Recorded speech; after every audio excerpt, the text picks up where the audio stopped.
Hər vaxtınız xeyir olsun. Yeni TV-nin hörmətli izləyiciləri, Cənubi Qafqaz bugün təkcə regional deyil, eləcə də qlobal güc mərkəzlərinin maraqlarının kəsişdiyi əsas geosiyasi məkanlardan biri hesab olunur və bütün bunlarla paralel olaraq həm də nəqliyyat və enerji marşrutlarının strateji əhəmiyyət daşıdığı bu regionda Azərbaycanın da rolu getdikcə artmaqdadır və paralel şəkildə isə regionda Azərbaycan ilə Ermənistan arasında sülh gündəliyi, etimad quruculuğu tədbirləri də və diplomatik təmaslar da artmaqdadır. Biz bu buraxışımızda bütün bu məsələlərin və Azərbaycanın regionu qlobal əməkdaşlıq mərkəzinə çevirməsi istiqamətində atdığı addımları müzakirə edəcəyik. Mövzu ilə bağlı suallarımızı studiyamızın qonağı Milli Məclisin deputatı Sevil Mikayılova cavablandıracaq. Sevil xanım, xoş gördük sizi. Xoş gördük. Sevil xanım, post-münaqişə mərhələsində Azərbaycanın əsas prioritetlərindən biri təbii ki, davamlı sülhün və eyni zamanda regional əməkdaşlığın təmin olunmasıdır və bu istiqamətdə də müvafiq olaraq ölkəmiz tərəfindən addımlar atılır. Mən amma istərdim ki, diqqəti çəkək Azərbaycanın bu yaxınlarda beynəlxalq platform olan Sülh Şurasına qoşulması. Yəni Azərbaycan bugün Sülh Şurasına qoşulması ilə Cənubi Qafqazda yeni əməkdaşlıq mərkəzini formalaşdırırmı? Necə düşünürsünüz? Ümumilikdə Cənubi Qafqazın hazırki geosiyasi reallıqlarda yerinə və əhəmiyyətinə baxsaq, Azərbaycanın yaratdığı yeni şərtlər və şəraitdə bu tamamilə fərqli görsənir. Əgər biz 2020-ci ilə qədər, yəni Azərbaycan torpaqları işğal altında olduğu bir dönəmdə, ümumilikdə Cənubi Qafqazda belə demək mümkünsə post-sovet dönəmindən qalmış bir siyasi arxitekturanın hələ də davam etdiyini, sırf yəni beynəlxalq münasibətlər baxımından və bu bölgənin həm inkişafı baxımından, həm siyasi proseslərdə iştirakçılığı baxımından, eyni zamanda beynəlxalq təşkilatlarda da bu və ya digər şəkildə iştirakçılığı baxımından biz müəyyən maneələrin olduğunu görürük. Və bu maneələr, bəli, biz söyləyə bilərik ki, Azərbaycan üçün ola bilsin ki, müəyyən mənada fərqli idi, Ermənistan üçün fərqli idi, Gürcüstan üçün fərqli idi.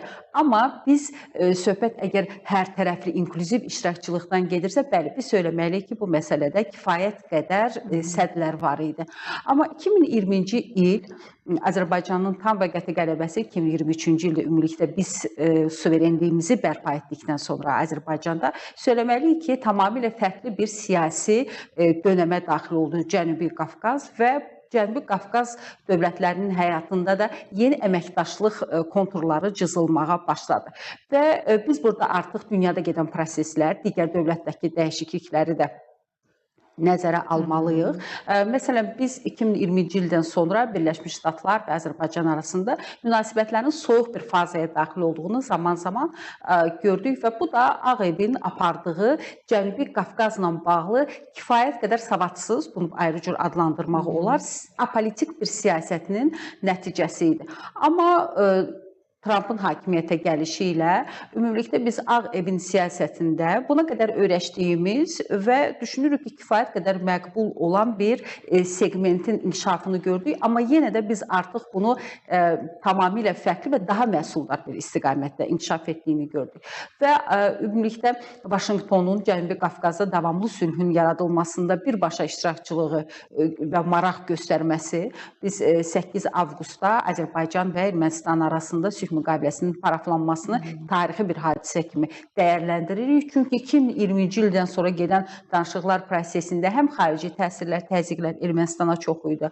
Eyni zamanda Ermənistan daxilində gedən proseslər özü də çox nahamar idi və bu bizdə bir yəqinlik formalaşdırmırdı ki, sülh prosesi ümumilikdə hansısa bir formada öz axarınca gedəcəkdir. Amma Birləşmiş Ştatların ümumilikdə bugünkü, yəni belə deyək, Ağ Evin sülh gündəliyinin kifayət qədər çox şaxəli olması və onun bir istiqamətində də məhz Azərbaycan və Ermənistan arasında sülhün əldə olunması kimi çox vacib bir məsələnin dayanması o bizə kömək etdi ki, biz bu məsələdə maneələri aşaq və daha tez irəliyə gedək.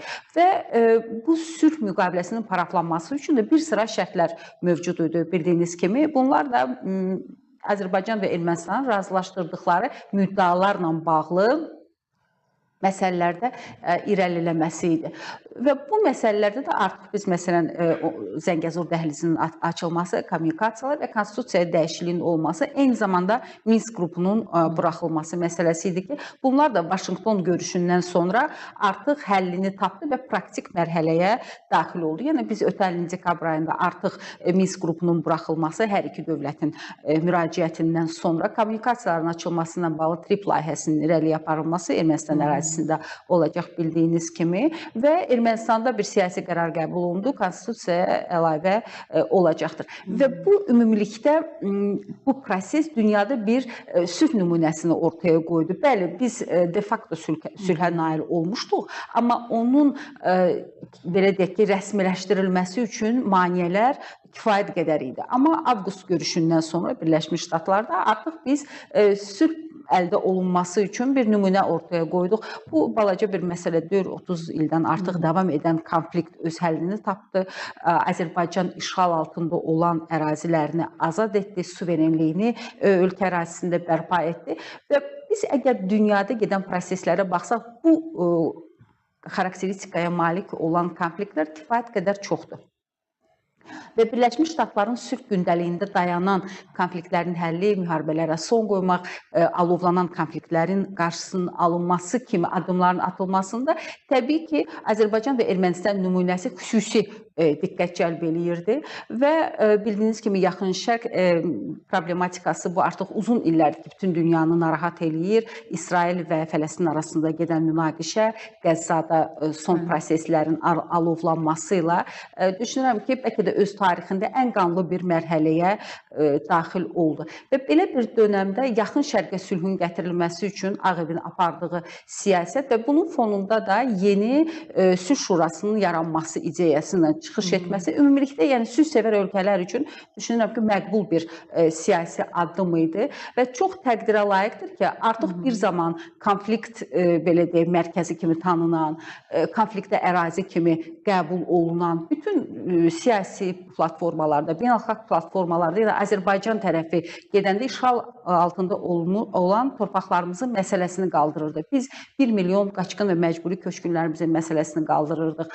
Azərbaycan işğal altında olan ərazilərində mədəni maddi irsimizin bərbad vəziyyətinə salınması, dağıdılması kimi biz acınacaqlı vəziyyətdən danışırdıq. Yəni belə bir gündəliyi biz artıq yeniləmişdik və düşünürdük ki, məhz sülhün əldə olunması üçün Azərbaycan nümunəsindən istifadə olunması təbii ki, çox önəmli idi. Və Cənubi Qafqazda Azərbaycanın gətirdiyi həmin o yeni şəkilləndirmə sülh baxımından düşünürük ki, sülh şurasına hər iki dövlətin, Azərbaycanın və Ermənistanın da dəvət olunması üçün bir əsas yaratdı.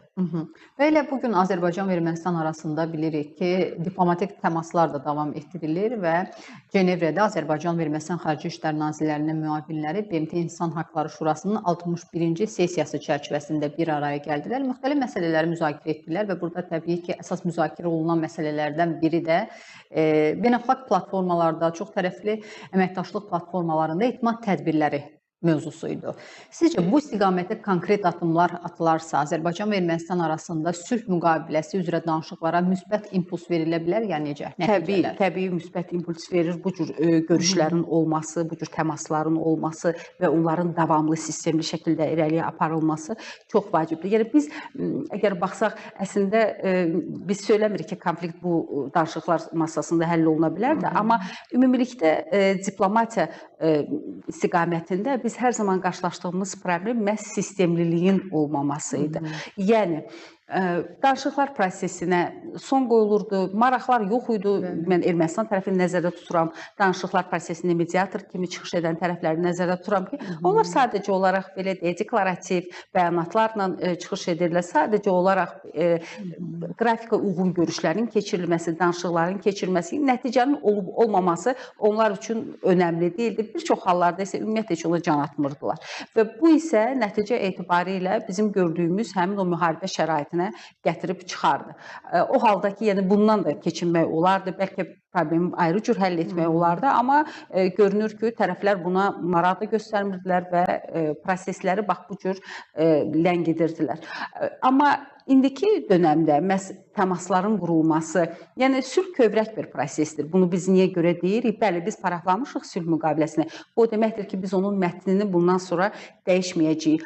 Amma sülh müqaviləsinin imzalanıb imzalanmaması hələ açıq qalır. Yəni biz bunu da söyləməliyik. Ona görə bu təmasların olması və ümumilikdə bizim imzalayacağımız dövlətlər arasında imzalanacaq bu sənədin də kağız üzərində deyil, praktik bir sənədə çevrilməsi. Yəni əslində amalımız nədən ibarətdir?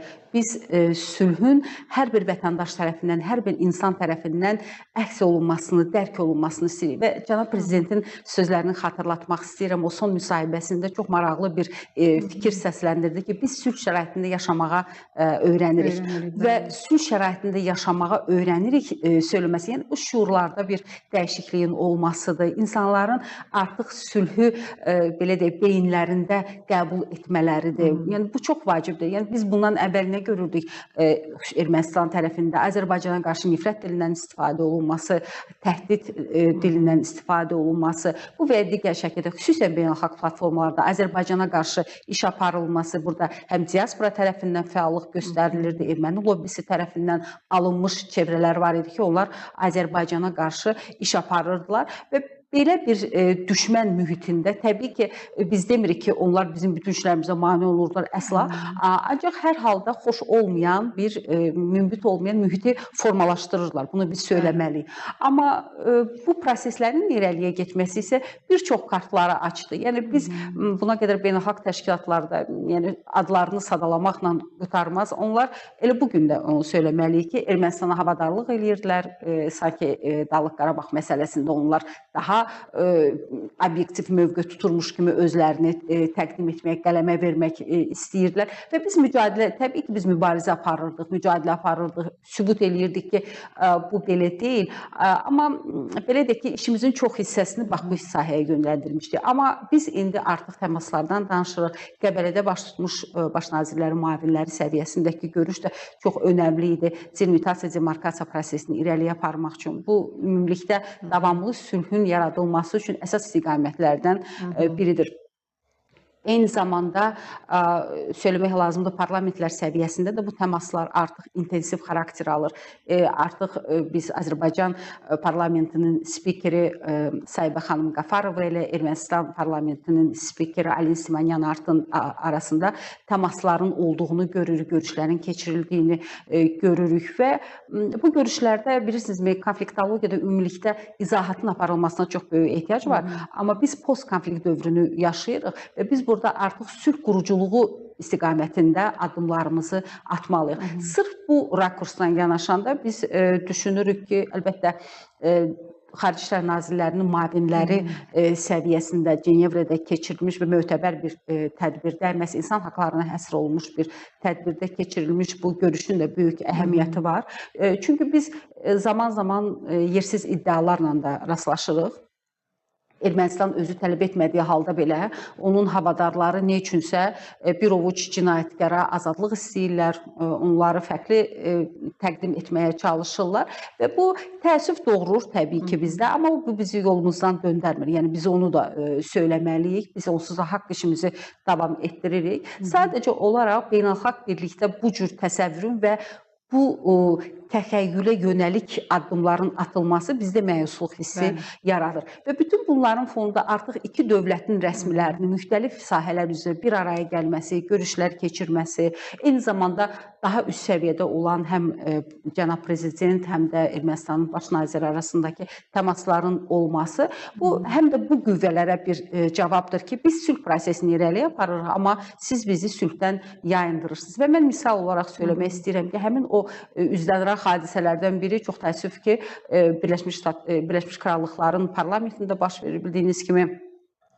qeyri-hökumət təşkilatı olaraq onlar Britaniya parlamentinə müraciət ünvanlayıblar və burada Britaniya parlamentini hərəkətə keçməyə dəvət edirlər.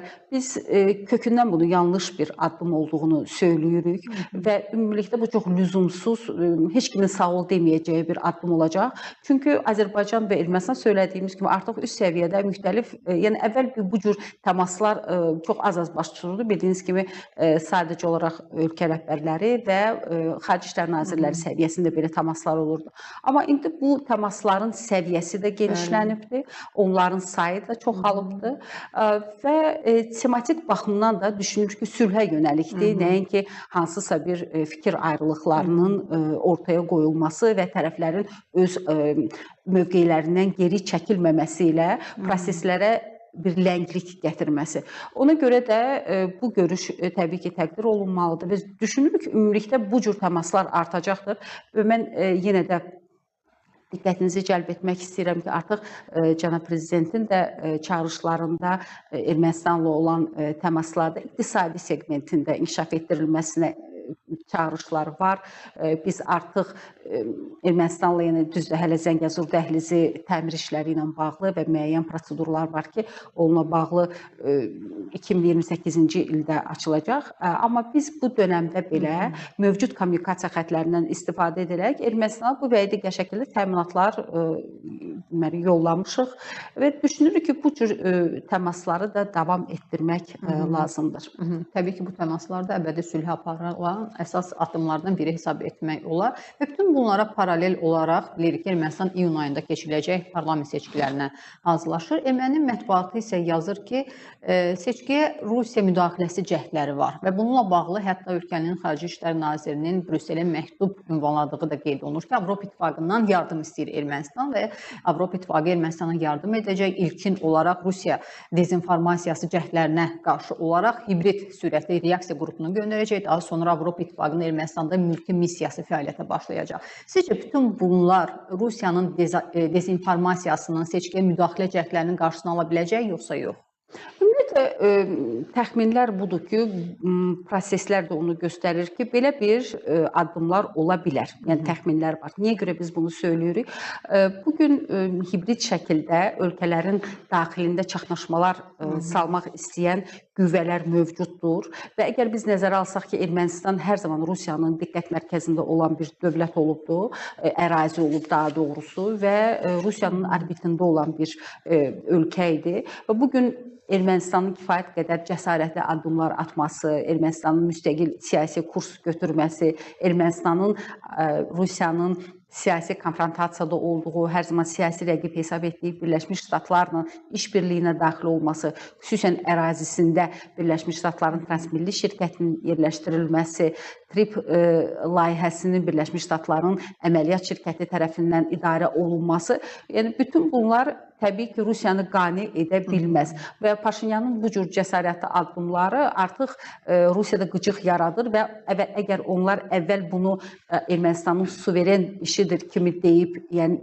üstündən sanki keçdiklərini geniş ictimaiyyətə bildirirdilərsə, indi artıq bu cür münasibət də yoxdur və biz ara sıra Rusiyanın həm hökumət başçıları tərəfindən, eyni zamanda Xarici İşlər Nazirliyinin sözçüsü Mariya Zaxarova tərəfindən açıq mətnlə bu cür bəyanatlar səsləndirilir və onlar bildirirlər ki, mövcud vəziyyətdən narahatdırlar, bu onları qane etmir və təbii ki, belə bir açıq mətnlərin arxasında əməl də dayanacaqdır. Yəni, bunu da istisna etmək olmaz.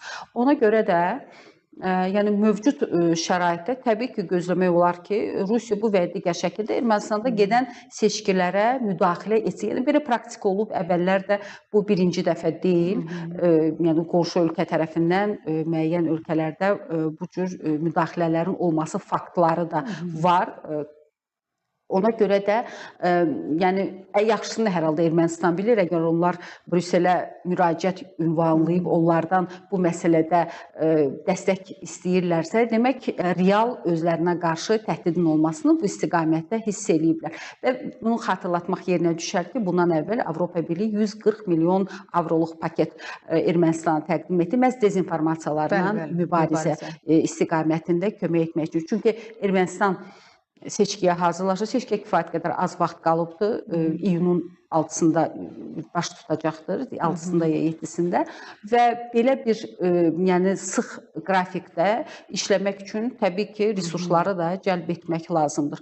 Çünki Ermənistanın addımları bugün Rusiyanı bütün anlamlarda təəccübləndirməyə başlayıb. Yəni əvvəl əgər onlar bunu sadəcə olaraq sözdə və yaxud da ki, belə deyək, yumşaq əməkdaşlıq konturları kimi nəzərdən keçirirdilərsə, indi artıq Ermənistan Sülh Şurasına dəvət olunubdur. Bu ciddi bir siqnaldır. Ermənistan Avropa Birliyi ilə çox sıx şəkildə əməkdaşlıq edir. Bir sıra Ermənistan rəhbərləri tərəfindən Rusiyaya yönəlik kəskin bəyanatlar səsləndirilir. Elə parlamentin rəhbəri tərəfindən səsləndirilən son bəyanatların da mətni kifayət qədər kəskin idi. Və belə bir şəraitdə yəni gözləmək olar ki, müəyyən müdaxilələr olsun. Yenə də bunu təkrarlamaq istəyirəm ki, hər halda Ermənistan daxilində Ermənistan hakimiyyəti bunu daha yaxşı sezir, müşahidə edir və müraciətlərində yəqin ki, məhz bu müşahidələrinə əsaslandırırlar. Və bütün bunlar fonunda bilirik ki, elə mətbuatda da Moldova ssenarisi gündəmə gəlir. Moldova ilə bir analogiya aparırlar. Ötən ilin Moldovada keçirilən parlament seçkilərində də Avropa İttifaqı yardım etmişdi. 20 nəfərlik bir qrupu göndərmişdi. İndi isə Ermənistana yardım etməyə hazırdır. Sizcə, belə deyək ki, Avropa İttifaqının dəstəyi və yaxud Avropa İttifaqının bu variantı Ermənistana da işləyəcəkmi? Yəni biz digər tərəfdən həm iqtisadiyyat, həm müxtəlif sahələrdə Ermənistanın Rusiyadan asılılığını nəzərə alsaq, yəni eyni nəticəni görə bilərik, yoxsa yox? Parlament seçkilərinin nəticəsini nəzərdə tuturam. Mən öz şəxsi mülahizələrimi söyləmək istəyirəm ki, Ermənistan daxilində Nikol Paşinyana dəstək var.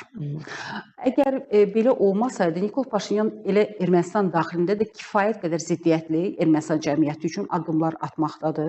Yəni bu təkcə xarici siyasi kursla bağlı deyil, ümumilikdə daxildə də Paşinyanın kifayət qədər sərt mövqedə dayanması diqqət cəlb edir. Və xüsusən burada qeyd etmək lazımdır. Yəni bu vaxta qədər biz Ermənistanın ümumilikdə dövlət quruluşuna baxsayıq, düzdür, sekulyar dünyəvi bir dövlət kimi özünü təqdim edib, amma Erməni Qregorian kilsəsinin, Apostol kilsəsinin Ermənistanın dövlətçilik işində kifayət qədər müdaxiləsi, nüfuzu olubdur. Amma bugün artıq Qregorian kilsəsi nəinki uzaqlaşdırılıbdır, o aşağılanıbdır. Və 2025-ci ilin iyun ayında Paşinyan artıq bu tezislə çıxış etdi ki, o mübarizə aparacaq kilsəyə qarşı və bu mübarizədə qalib gələcəkdir. Və biz əgər ötən dövrə baxsaq, kifayət qədər sərt addımlar atıbdır. Yəni, ikinci Katolikosa qarşı artıq cinayət tərkibli işin açılması, bu özü də sıradan bir məsələ deyil və əgər Paşinyan bunu edirsə, o təkcə özünə və yaxud da ki, hansısa onu dəstəkləyən yad qüvvələrə deyil, daxildəki elektoratına əmindir və ona görə də arxayın olub bu addımları atır. Çünki biz əgər ölkə daxili gedən proseslərə də baxsaq, orada da sərt bir təpkinin olmasını görmürük. Paşinyan amma bu xüsusilə kilsə ilə bağlı məsələyə son açıqlamasında belə bir bəyanat verir ki, bu belə deyək ki, fırtına qabağı bir səssizlikdir. Xüsusilə kilsənin 2-ci Qaragenlə bağlı proseslərin müəyyən mənada bir ləngidiyi vaxtda. Belə bir bəyanat. O fırtınanı biz belə deyək də bir ay bundan sonra da gözləyə bilərik, 2 ay bundan sonra da gözləyə bilərik, sabah da gözləyə bilərik. Yəni fırtına olacaq təbii ki, söylədiyimiz kimi burada bir sıra dövlətlərin maraqları var, çəkişmələri var. Amma yəni kənardan sırınan demokratiyada hər halda və yaxud da ki, ölkə daxilindəki seçkinin müqəddəratını dəyişmək, siz az əvvəl Moldova ssenarisini misal kimi gətirdiniz. Yəni o baxır proseslərin inkişafında əvvəlan cəmiyyətin bunu necə qəbullanması məsələsində bu çox önəmlidir düşüncəmə görə.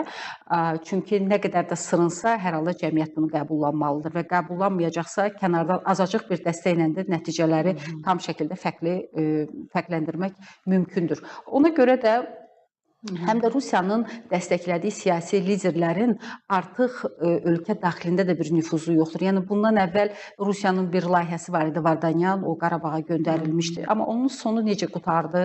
Yəni bu hamının gözü qarşısında, o bugün Bakıdadır, həbsdədir. Məhkəmənin qərarı ilə 20 il müddətli azadlıqdan məhrum olubdur. Yəni biz əgər Ermənistan daxilində müxalifətin hansı gücünün olduğuna baxsaq, elə əgər Ermənistan daxilindəki proseslərdən danışırıqsa, yerinə düşər söyləmək ki, Ermənistanda vətəndaş müqaviləsi, yəni Paşinyanın partiyasından başqa digər partiyaların heç biri seçkidə mono iştirak etmək istəmirlər və onlar koalisiyalı şəkildə iştirak etməyə qərar veriblər hətta. Ona görə ki, onlar yəni şübhəlidirlər özlərindən və ümumilikdə Paşinyanın partiyasına qalib gəlmək üçün kifayət qədər səs toplayacaqlarını düşünürlər. Balaca bir cəmiyyətdir, əhali azdır, amma kifayət qədər siyasi baxımdan çox şaxəlidir, parçalanmış bir vəziyyətdədir. Və artıq Mənim Vətənim və Çiçəklənən Ermənistan o fraksiyaların birləşməsi ilə bağlı qərar qəbul olunubdur və hətta üçüncü bir partiyada, siyasi hərəkatda onlara qoşulmaqla bağlı məsələni yəni nəzərdən keçirdir.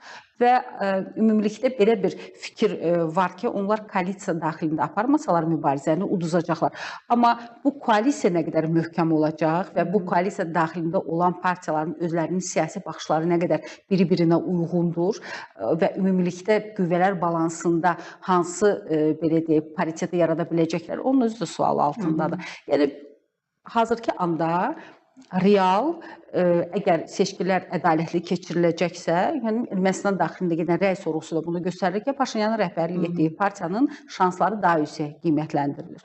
Ancaq yenə də seçki ərəfəsində hələ var, çox şeylər baş verə bilər, siz söylədiyiniz siyasi kataklizmlər də ola bilər. Ancaq Ermənistan daxilindəki qərarlara təsir göstərən diasporanın özündə də artıq birlik yoxdur. Yəni ANKA Birləşmiş Ştatların dəstəklədiyi Ermənistan hakimiyyətinə qarşı gedəcək, getməyəcək. Yəni bu da özü bir sualdır. Və yaxud da erməni diasporasının, lobbi qüvvələrinin kifayət qədər güclü olduğu Avropa məkanında əgər bugün Avropa Birliyi Ermənistana kömək edirsə, yəni bu lobbi qüvvələri kimin tərəfində olacaqdır? Onlar Paşinyanı müdafiə edəcəklər, etməyəcəklər. Yəni bu məsələnin üzərində də təbii ki, düşünəndə yenə də gücün kimin tərəfinə çevrildiyini aydın şəkildə görmək olar.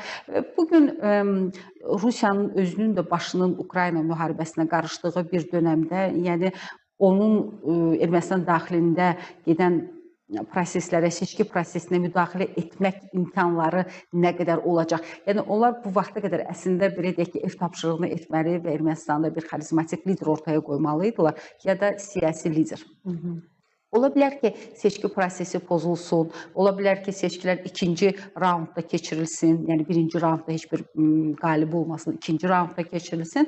Amma seçki prosesinə ümumilikdə kobud müdaxilələrin olması, yəni kobud müdaxilələr ola bilər, sadəcə olaraq qarşılıq salmaq üçün. Amma nəticələrə təsir göstərəcək müdaxilənin olması, daha doğrusu müdaxilə ola bilər, amma nəticəli olması bir qədər şübhəlidir. Minnətdarıq sizə Sevil xanım, dəvətimizi qəbul edib studiyamıza gəldiyinizə görə. Dəvətiniz üçün çox sağ olun. Belə dəyərli izləyicilərimiz, bizə ayrılan vaxt başa çatdı. Bir daha qeyd edim ki, studiyamızın qonağı Milli Məclisin deputatı Sevil Mikayılova idi. Sağ olun, sağlıqla qalın.